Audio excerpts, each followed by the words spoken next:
Okay, function notation.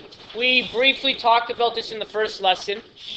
Our function notation is our f at x, and that essentially just replaces y, what we've seen before. Now, f stands for our function, and x is the variable that is within this function. So x is our variable, and the rest of the function is 5 times that variable squared plus 1 times that variable minus 6. That's essentially what this f stands for, the rest of this function.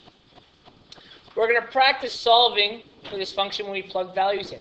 So if they ask us to find f at 2, let's say, that means we're going to be replacing our x values with just the number 2, using the exact same function. So when we write this, it would say f at 2 is equal to, and we're going to replace both of the x values with the value of 2.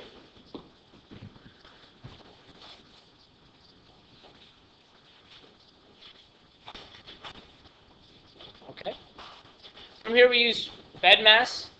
2 squared will be 4, so we have 5 by 4 plus 2 minus 6. This will be 20 minus 4, 16. I did that very quickly. You guys okay with this?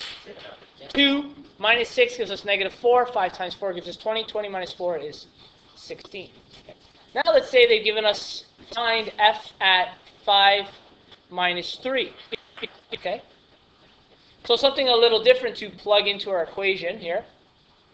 We're plugging 5 minus 3 in this instance. Okay, well, if we do that into this function, we get 5 times 5 minus 3 squared plus 1 times 5 minus 3 minus 6. Now, the very first thing we would normally do is evaluate brackets, right? What is 5 minus 3 going to be? 2. So what has this essentially just become? The exact same question as before. So because this is the same question as before, we don't really have to go through the steps. We already know it's going to equal 16. So if they give you a question like that with the brackets, you can just evaluate the brackets. And evaluating those brackets will simplify the question for you. You don't have to distribute or anything along those lines. Okay. 2 more examples. So let's say they give us another example. I think the function again was f at x equals 5x squared plus 1x minus 6, was it? Yeah. Let's say they give us f at 3x. In this case, again, we'll be replacing x with 3x.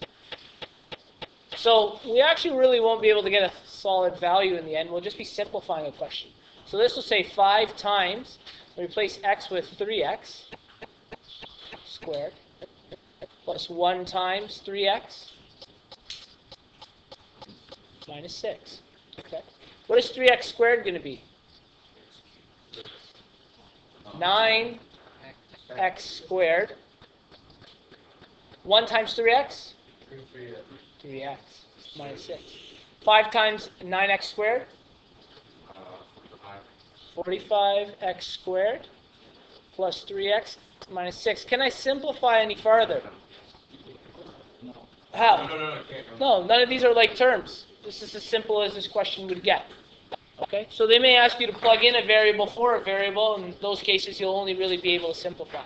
Now, finally, the most difficult question you'll probably work with will be something like this.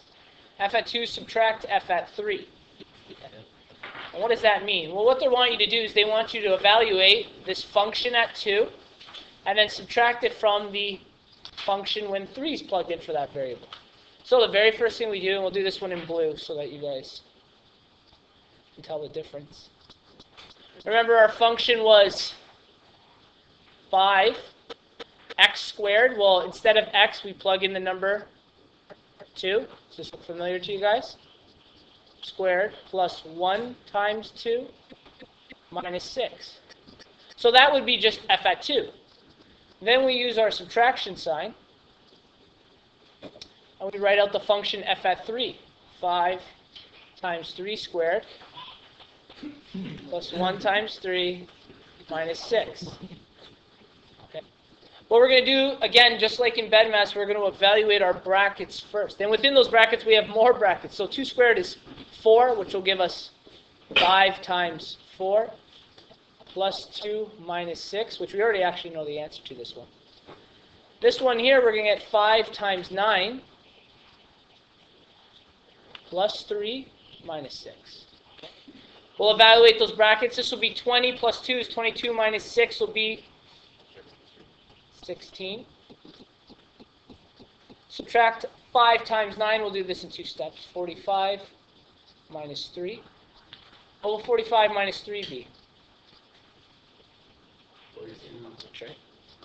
42. And 16, subtract 42.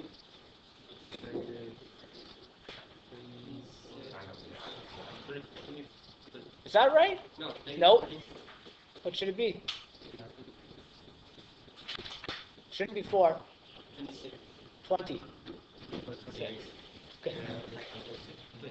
So negative 26. Okay, great.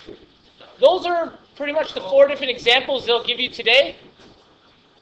And that's just pretty much how you apply them to each